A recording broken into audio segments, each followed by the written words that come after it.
Thanks and good afternoon. I do apologize that we're a little bit late off the starting block this morning, but I'm delighted you have stayed on to join us. And so it's a good afternoon and welcome to Unlock the Stock. And we're pleased to welcome for the first time to this platform, Lesaka Technologies. And as you know, this platform is specifically designed for investors to gain access to corporate management and to get to know them and their companies better.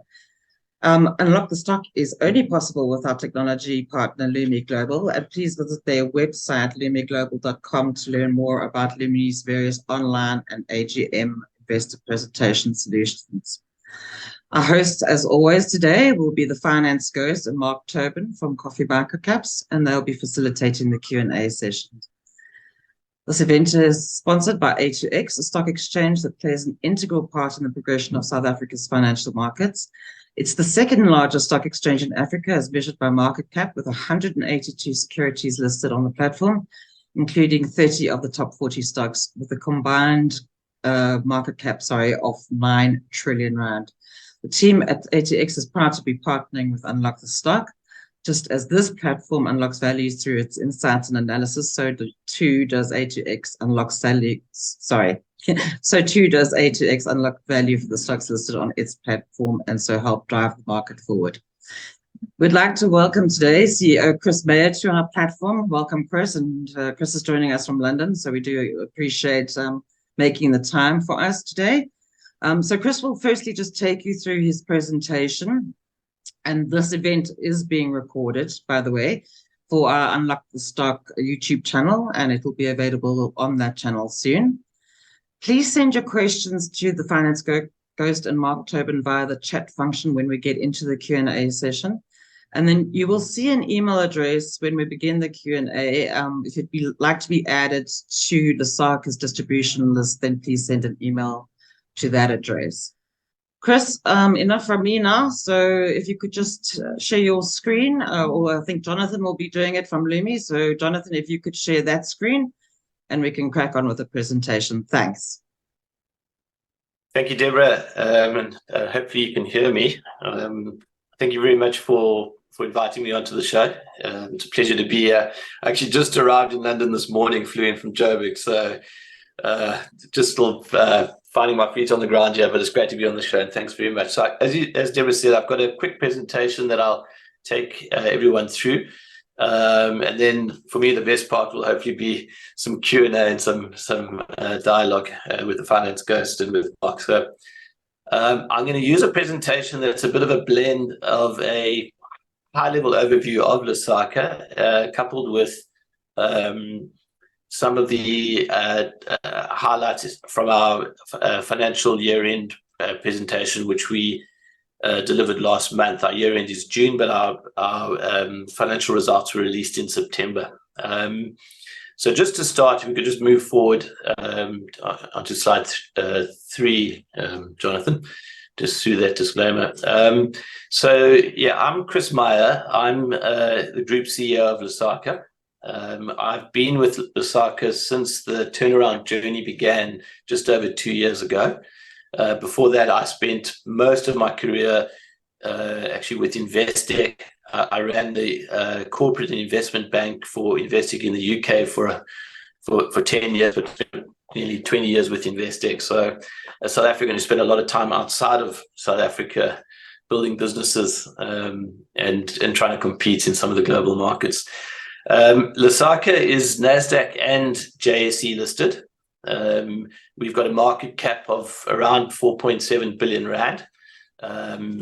Just to give you a sense of size and scale, revenue last year to June 23, 9.5 billion, just to give you some quick highlights. If we just move on to slide 5, I think the key points for me to highlight here really are we are transforming Lesaka into Southern Africa's leading dual-sided merchant and consumer fintech ecosystem, which is powered by proprietary technology and underpinned by a high-touch partnership-based distribution model.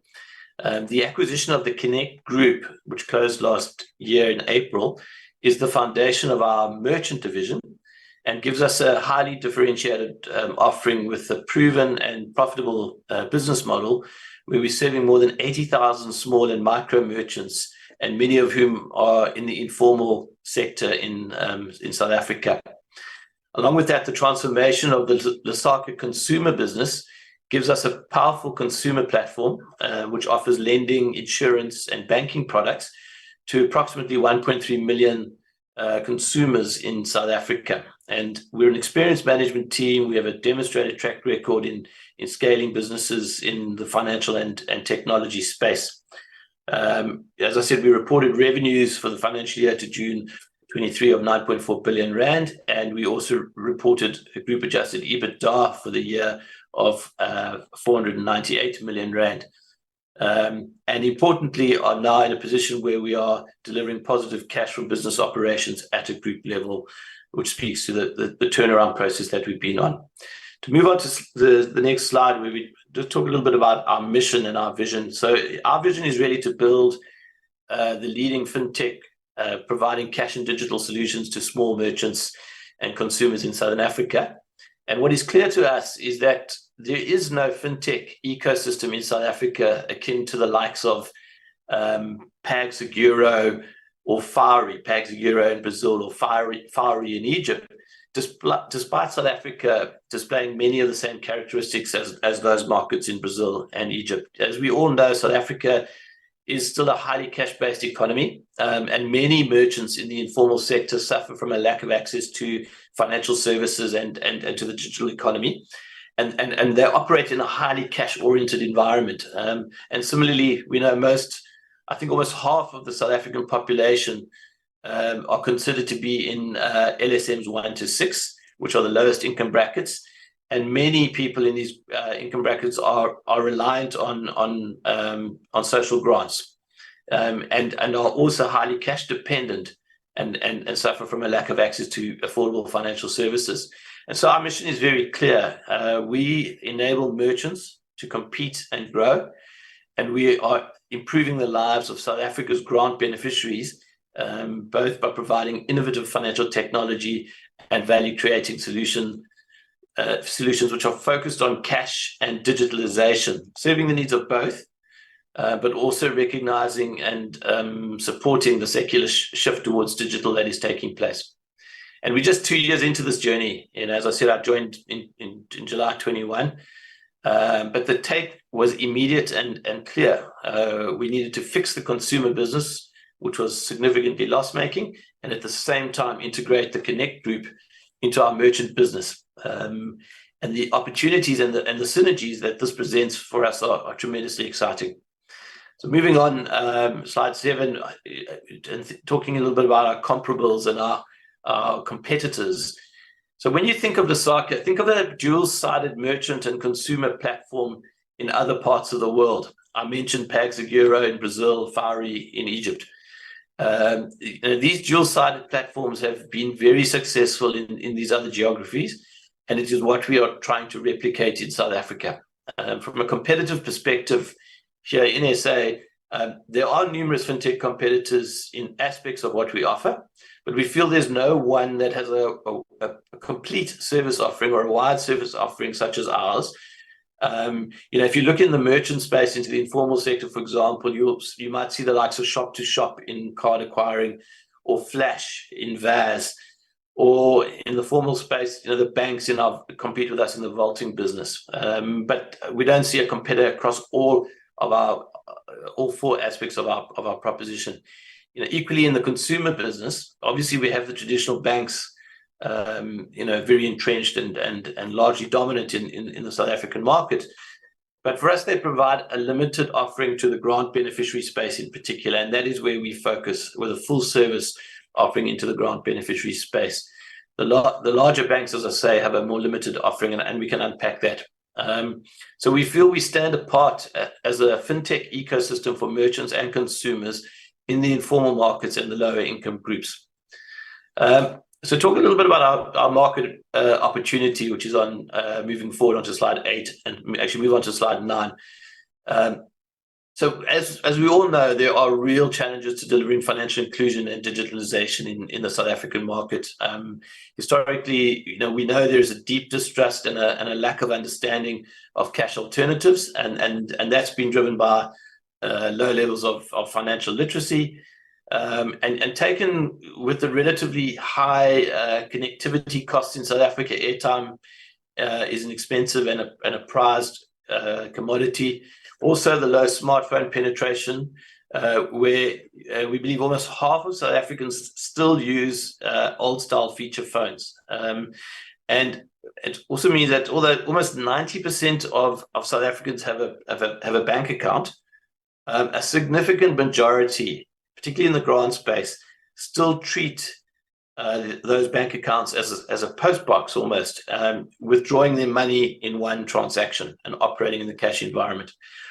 Moving on to the following slide, what this really means for our merchants is that less than 8% of merchants in South Africa have access to formal credit, and less than 4% of the informal merchants actually can accept digital payments at this point. And this means that we think almost 60% of total transactions in South Africa are still in cash.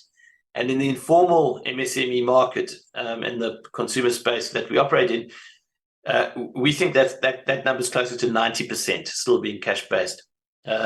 Slide 11, when we think about what it means for our consumers, only 20% of South Africans, we understand, have access to credit and savings, a very low penetration in our market segment. And 40% of the lower LSMs actually have access to insurance.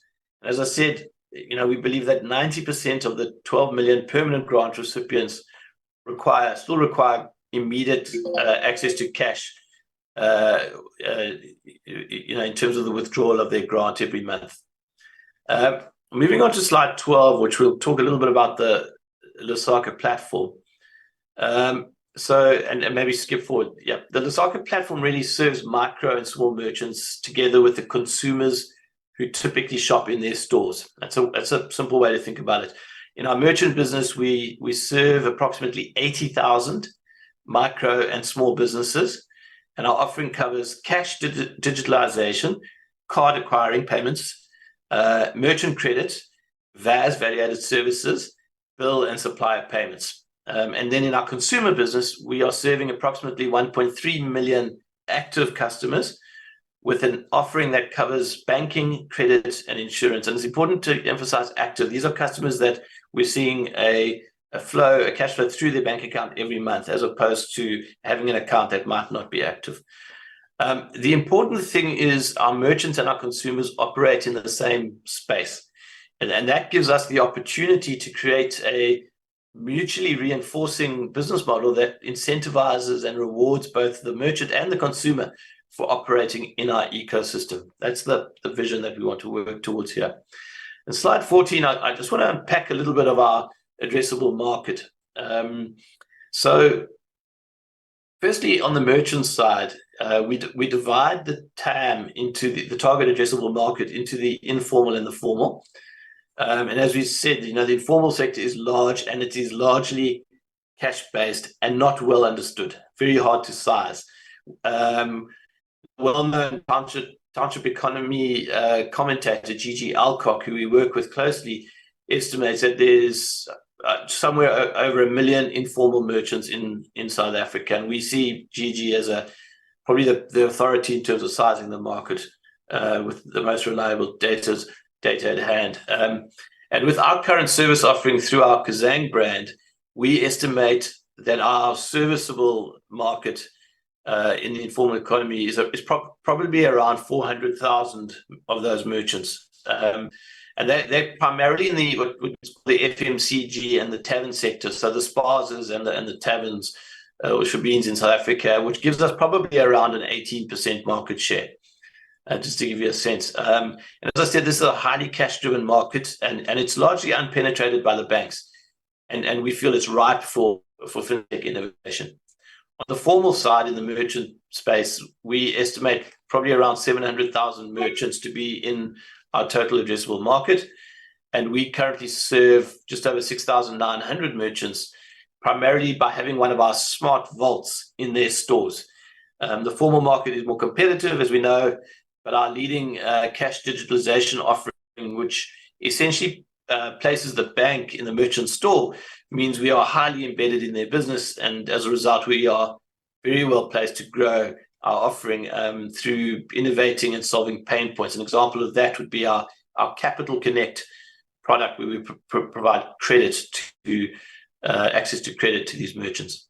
On the consumer side, out of that lower LSM category, there are approximately 12 million permanent grant recipients and a further 7.5 million temporary grant recipients, or SRD grant recipients, the Special Relief of Distress grant that was introduced as part of COVID. And our key focus is on the permanent grant recipients, where we are able to offer our full suite of services. We do serve the temporary SRD recipients as well, but we provide a more limited offering there. And that's really because there's a predictability or a permanence around the permanent grant space, where the majority are receiving either a child support grant or an old age grant, and there's as I say, a predictability to that, which allows us to build a clearer picture around our customer base. Over 1.1 million of our customers are permanent grant recipients, which implies we've got just under 10% market share there. And our strategy is to build our ecosystem where our consumers are. And that often means in the townships and the rural areas of South Africa, creating points of presence that are convenient and accessible for our customers. And as such, across merchant and consumer, we have over 82,500 points of presence in the form of branches, retailer pay points, ATMs, satellite kiosks, etc.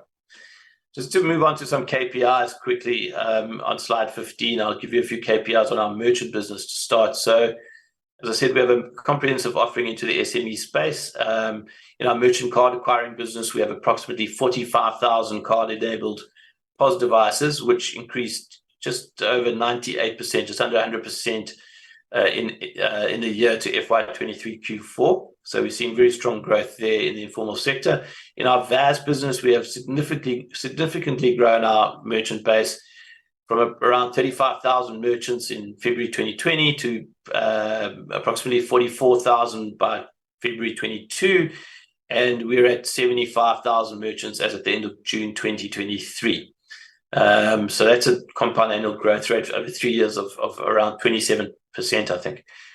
And the number of devices and the throughput per device are the key revenue drivers in our merchant business.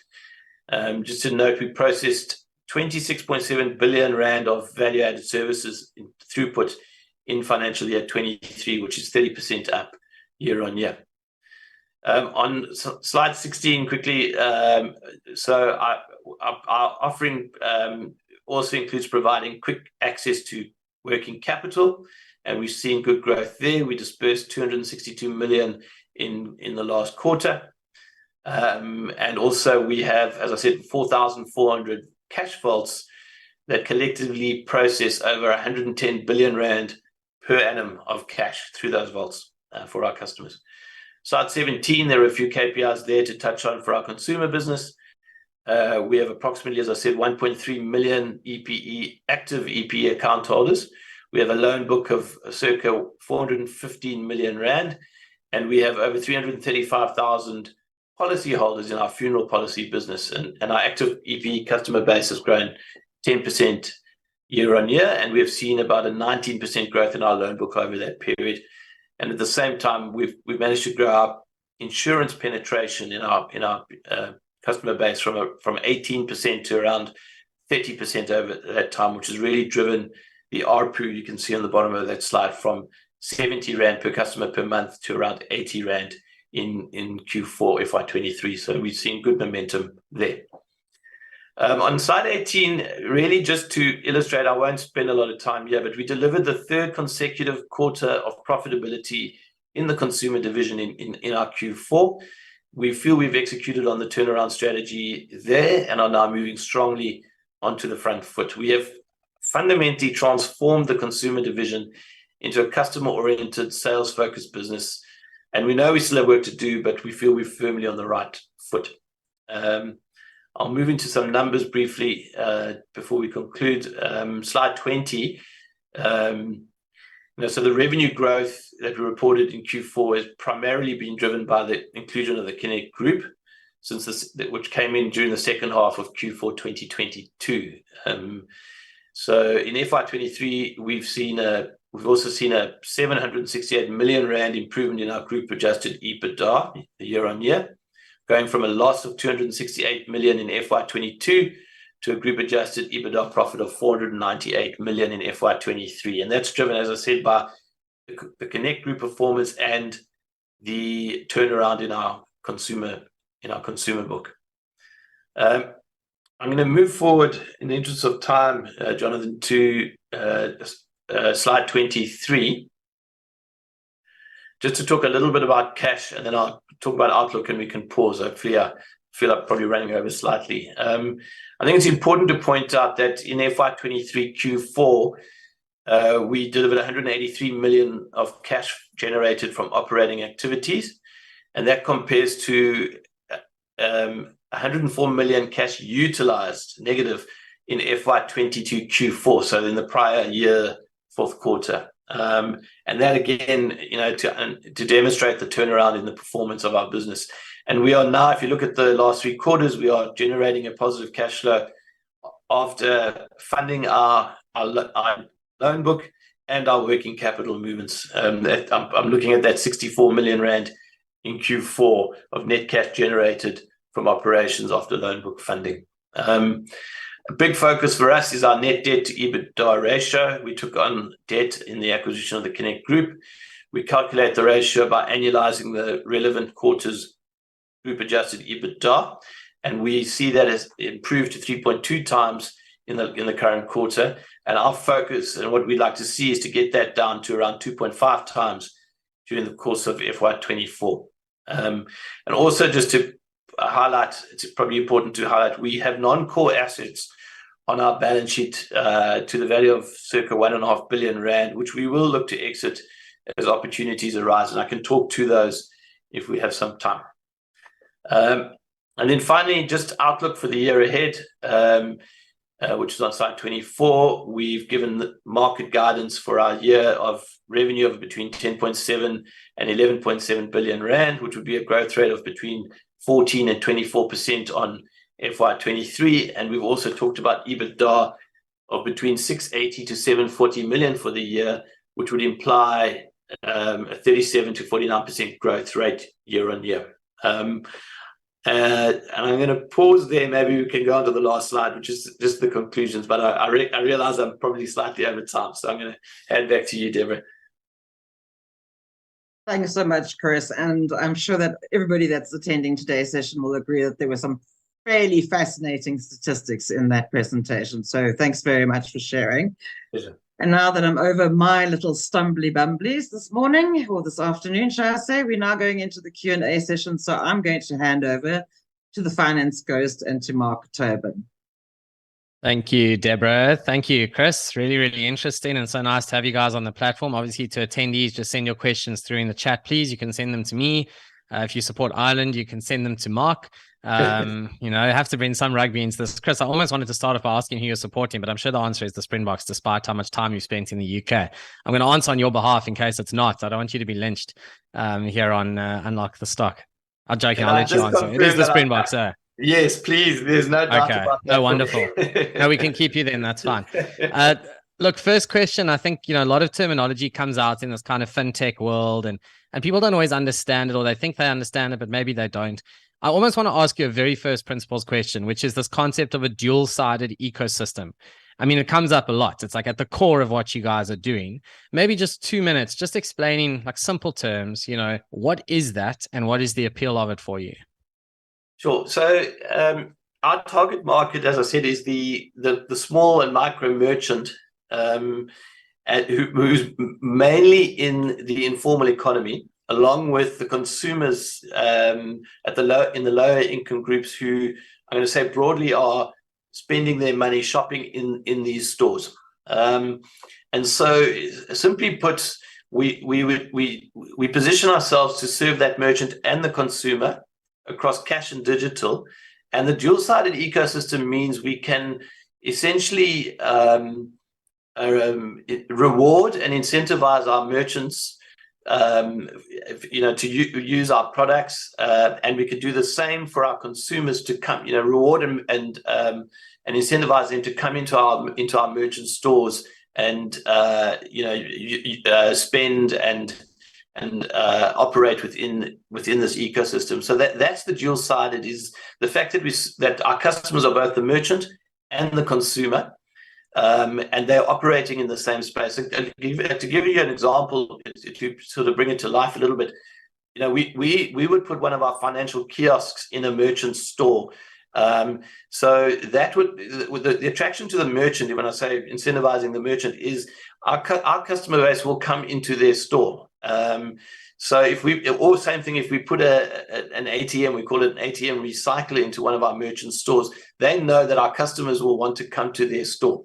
And so we come with 1.3 million consumers on our customer base who will want to shop in our merchant store. So it's building an ecosystem around supporting both sides, the merchant and the consumer, through financial technology. Chris, maybe another first principles question as well. I mean, we've had Capital Appreciation on here a while, and big part of their business is the point of sale terminals, and they're trying to add on a few value add services as part of that business. But maybe just give a context of when you talk about the addressable market and your share, who do you kind of compete against, or who are you trying to dislodge, if there is anybody, or is it just more that first time digital adopter? I'm thinking, is it someone like the Peach Payments guys, or M-Pesa, or Capital Appreciation, or Capitec, who have maybe moved up the LSM over the last 10 years, but very much started out at the lower end. So maybe just who you compete against and who you don't compete against, if that makes sense. Just give people a sense of where you sit in the competitive landscape. Yeah, sure. And let me start maybe with just an example of who we don't compete against in my view. So Capital Appreciation is really not a business that we would say is in our space or competing with us.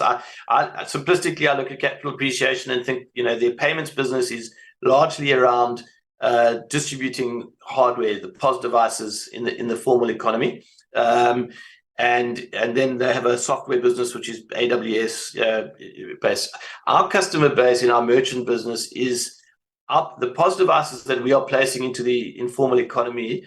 So I talked about 75,000 merchants. I'm talking about spaza shops where we put a POS device into their store, and that POS device has our software on there, which think of a platform that allows that merchant to sell various products. We call them VAS, to the customers that come into their store, and they are selling things like airtime and data and prepaid electricity.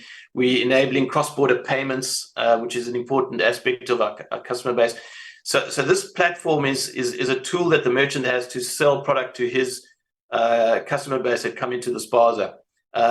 Also, as part of that, we within the ecosystem, we enable our merchants to make payments to their suppliers.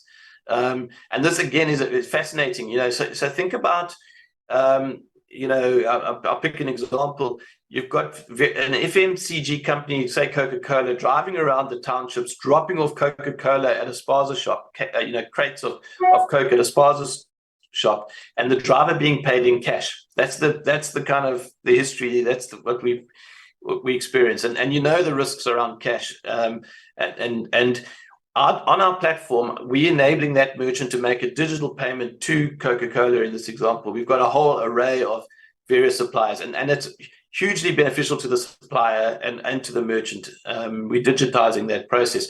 So we're providing tools and value-added services to a merchant in the micro merchant, mainly in the informal economy, to allow them to then provide services to their customer base. Who do we compete with? In the informal economy, as I said, we're offering a service across VAS, so prepaid electricity, etc. So VAS, card payments, card acceptance, credit, and this cash management smart vault proposition. we don't see somebody, a competitor providing all four of those things. We see competitors in parts of those, or in aspects of those. So in the informal economy, I would point to Flash, which is part of Pepcore, or our competitor in VAS. There's a company called Shop to Shop, which would be one of our competitors in terms of supplier payments or card acceptance. And I would say between the two, the Shop to Shop, Flash, and Kazang, we are by far the leaders in the informal space. I think the rest would be somewhat smaller. On our consumer side, where the competitor space sits is you've got the banks without doubt, but the banks are providing a more limited offering, and in particular, the banks are not providing credit into our customer base. The loan sizes are too small, and I think the banks find it difficult to get their head around the credit proposition here. So we're providing a full service across, a bank account, access to credit, and insurance for our consumer base. And this is a very real issue, for the grant space. Lack of access to credit means often they're being driven into the unregulated, payday loan space, which, as we know, is fraught with, all sorts of horror stories. Chris, I'm going to jump in. The one thing in your presentation, you had that great slide on the TAM and the SAM, and it sounds like Dr. Seuss has infiltrated PowerPoint, but it's total addressable market, it's serviceable addressable market. I mean, these are really important terms. I just wanted to understand, it's like a bit of a two-sided question, like your dual-sided ecosystem. So the first one is, how do you get from your TAM to your SAM? What are the characteristics of your serviceable market that you look at, not just the total addressable market? I think you mentioned stuff like taverns, for example. I'm just curious, what do they all have in common? And then the second part of the question is, how do you market to these merchants, to actually get your product in their hands? Because I can imagine it's very, very difficult to reach all these little informal traders and all these types of businesses. Maybe that's half the problem for the banks in servicing this market. You need to get lots and lots and lots and lots of customers doing relatively small volumes each, and it adds up to a big business. So yeah, there are two great questions there. So firstly, defining TAM in the informal economy is very, very difficult. There's very little empirical data on this, and we are working with GG Alcock, who we see as the kind of the preeminent sort of thought leader on the market, on the informal market, to improve to get some standardized language, and also to improve the accuracy of the data points around the informal economy. So, but to answer your question, I'm going to use some of GG's numbers because I feel they're the most reliable. So, GG would say to us that there's in excess of 1 million, 1.1, 1.2, I don't know, merchants in the informal economy, and roughly half of those are what we would call the FMCG, in the FMCG space. And what I mean by that is the spaza shops, the spaza Rechs, which are larger spazas, hawkers, tabletop traders, roving sellers. We have what we call the bulk breakers, who are going, they go to the cash and carry and break up and into smaller quantums and sell to the spaza. So there are around 600,000 merchants in that space. We would also within that add to that the tavern space. So the Shabin tavern space, we think that's 40, maybe 50,000. So and then you get a whole bunch of other categories that we're just not in. There's a fast food sector, Shizanyama, the taxi space, the auto, the panel beaters, the mechanics. I mean, the salon space is massive. GG will tell you that this is probably one of the highest growth area: beauty products, salons, hair extensions, etc. So there's a whole range of merchants that we're simply not in at this point. So when I talk about a serviceable addressable market, I talk about 400,000. What I'm speaking to are the spazas, the taverns, and some of those tabletop traders. That's probably our market at this point. And we'd like to see growth beyond that, but that's where we're focused at the moment, and that's where we've seen tremendous momentum so far. And then your question around how do you access this market, and it's a great one because it's not easy. Is the short answer. Often these are difficult places to access. Sometimes quite daunting places to access, and what we've seen is a lot of the bigger suppliers, FMCG suppliers, want to partner with us to get access to our merchant base. As I said, we've got about 75,000 merchants in the spaza space around the country, and we've acquired those, I'm going to say, one by one by visiting that store. We've got a distribution footprint around the country, a sales force around the country who support these merchants, who have to be responsive, agile, ensure that those devices that we have in their stores are up and working, especially in times like this with load shedding and what we've gone through this year. So it's really about having a footprint around the country to support these merchants and support the tools that we're putting in their stores. Chris, you mentioned the overseas payments there, and we've had data out from the census this week, and I don't think it'd be a surprise to anybody in this call. Zimbabwe tops the list along with a host of other African countries. If you had on one of the slides, I think, the 4 countries that you operate in now. If we look out, let's go 2 to 5 years from now, should we see you operating in more geographies, or is it just that service being added into the, let's say, vast cohort where, I don't know, you're partnering with someone like a Mama Money or someone like that, where that is now built into your point of sale things, and people can send money back to, whether it's Lesotho, Mozam, Zim, whatever it might be, just on that kind of opportunity more broadly across, let's say, the SADC region, if we just say that.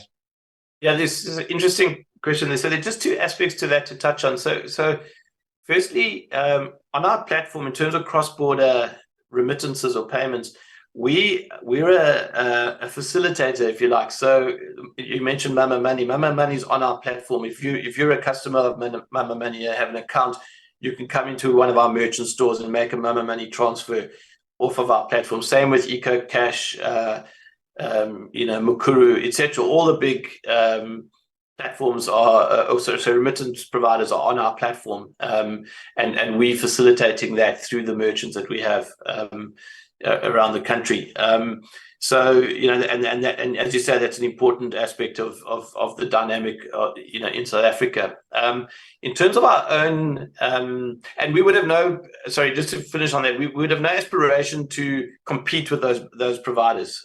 Just to make that clear, we want to facilitate or give them a platform to operate from. And interestingly enough, we also have the likes of VodaPay and Momo on our platforms. We give them a point of exit and entry into the digital economy. In other words, you can come and top up your VodaPay wallet or withdraw from your wallet in one off of our platform, just to give you a sense. So we're trying to enable other players and be kind of open in that sense. In terms of international expansion, so what I would say is, yes, we are in Southern Africa. We are in a few of our neighboring countries, and we see some great opportunities there.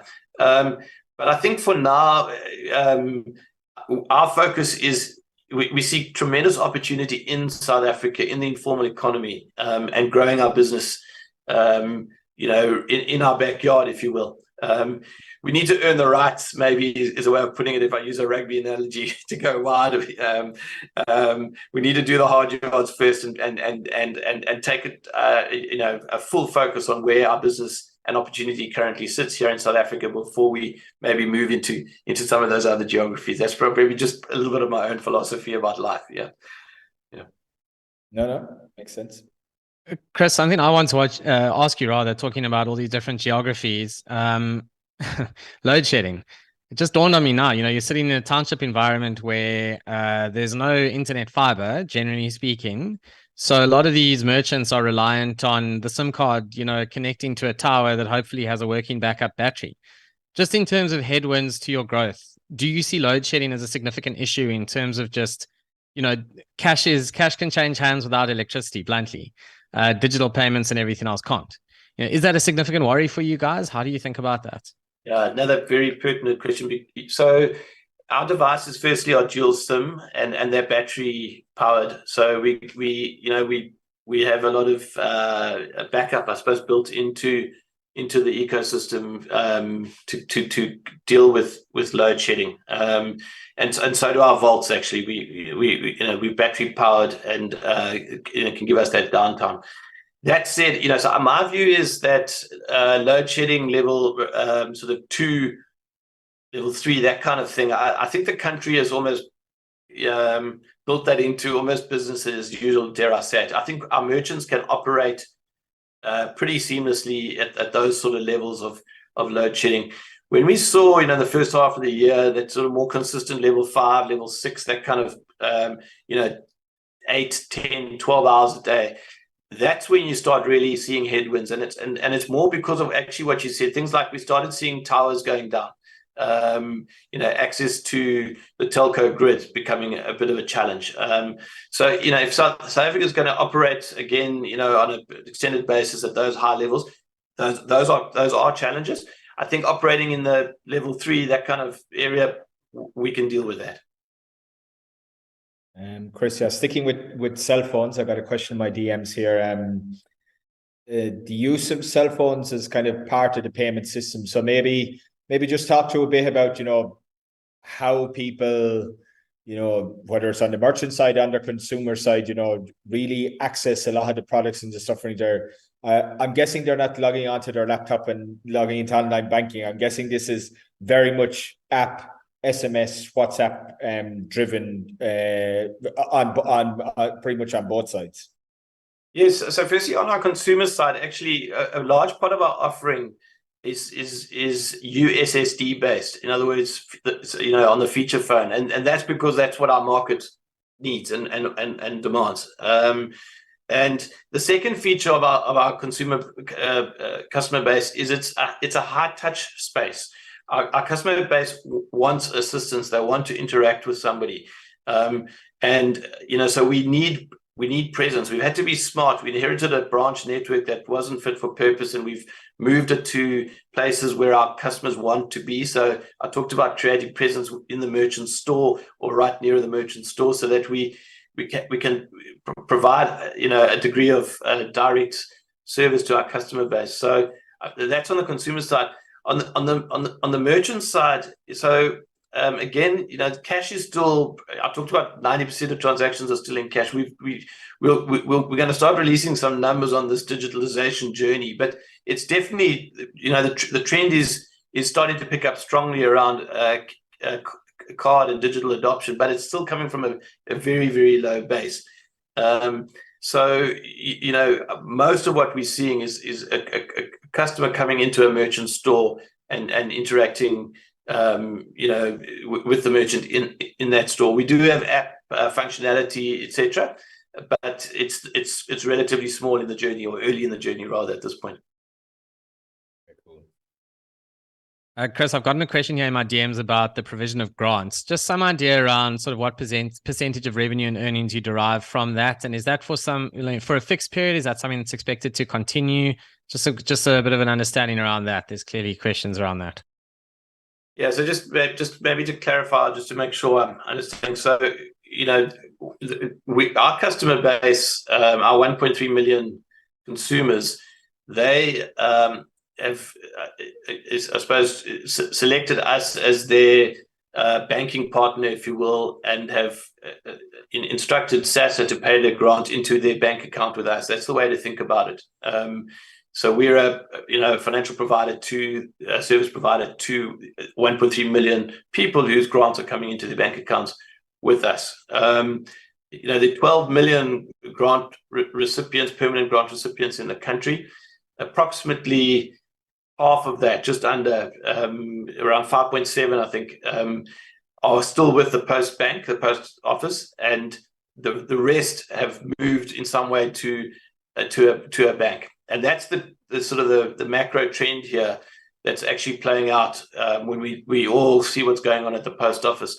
SASA is encouraging and facilitating the grant base to open a bank account, giving people a choice to open a bank account wherever they like, whether it's with us, with Capitec, whoever it might be, and have their grant paid into that account. And that's then how we start to build a service to their customer. Off the back of knowing that there's a constant income stream coming into the customer's account, we can then start to offer them other services off the back of that and build a relationship. Chris, maybe this is more of a historical one or first principles one. I mean, you guys are dual listed in the US as well with the NASDAQ listing. Maybe, just the thinking behind that, given, the current market cap, I think whatever is 4.7, if I do my maths right, billion rand, that's like 250 odd million. There's obviously, double the kind of costs. You have JSE listing to maintain and NASDAQ listing to maintain. The thinking about having that and the purpose it's serving. Yes, that's another question we do get often. So, look, I think for us, the NASDAQ listing is incredibly valuable. It's access to global capital. I talked about building a fintech platform, and that platform is going to, is a platform to grow, to maybe to consolidate and to acquire and to build the leading platform in South Africa in our space. And we believe the NASDAQ gives us access to capital, pools of capital that will drive that. There's an investor base out there, that look at the stories that the case studies that I was referring to earlier, the PAG Seguros, the Far East and other markets. They've seen it play out, and they're familiar with it, and they're looking for similar in other parts. There's the impact investor space also, who look at South Africa, emerging economies, look at financial inclusion. We have the IFC as a shareholder, for example. One of our largest shareholders is the IFC. So the NASDAQ is important to us in terms of access to capital and a platform for growth. And I probably should say, we also, the Connect Group was a large acquisition. It was transformational, and we closed just over a year ago. We believe that's going to drive and is driving good organic growth in our business, but equally, M&A and further acquisitions are important as we try to scale and quickly build a leading presence in the country. Chris, last one from me for today. Just those non-core assets. I mean, I think that's a nice way to just lead into that a little bit in terms of, the capital available to you and how you maybe, unlock some more money for the M&A, which you've certainly done a lot of in your career. Just in terms of non-core, like what's in there? Could we just spend 2 minutes high level, just to help people understand? There are really two things. One is an investment in Finbond, which you may have seen. Finbond have released a share repurchase announcement. So we've agreed in principle to sell our shareholding back to Finbond through a repurchase agreement. It's subject to final shareholder approval, which I think is due in November. That's around 70 million rand, so it's relatively small in that overall number. The biggest piece of it is an investment in a company called MobiKwik, which is an Indian fintech. We hold a 10% stake in MobiKwik. It's on our balance sheet at around $75 million, which is based on a valuation of their last cap raise in, I think, October 21. Some big shareholders in there, the likes of Sequoia. And we see it as non-core for us. It was a position that Net1 or an investment that Net1 made before we came in, and strategically, our focus is building the platform in South Africa that I've been talking about, and we've been saying to the market that at the right time and the right opportunity, we will look to exit MobiKwik. Their sort of communication is around an IPO of their business in the second half of next year as the most as what they're focusing on for an exit. So, for us, there's an opportunity to redeploy those funds in our business for growth, and also for some debt reduction as well to some extent. So, yeah, it's important to highlight it.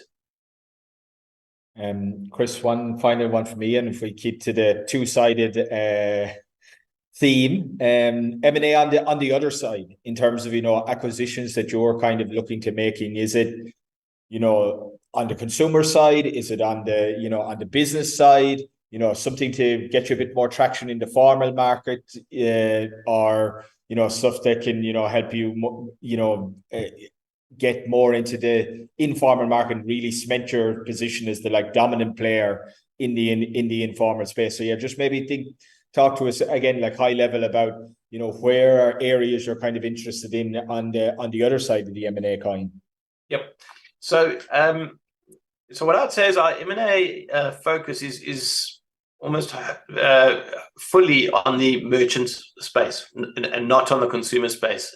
We think that the opportunity to grow organically in the consumer space is there, particularly with what we're seeing in the market, and I touched on the post office and the like. So on the merchant side, we have two big sort of strategic themes that we're focusing on. One is around adding scale, which really means acquiring possibly smaller players in the market, acquiring their book of merchants, bringing them onto our platform and building scale in that way. And there's a secondary aspect to this, which is there are opportunities to potentially acquire, I'm going to call them single product providers. There might be a VAS provider, for example, and then start to layer in some of the other things we do, for example, card. So there's a double whammy to it in a sense.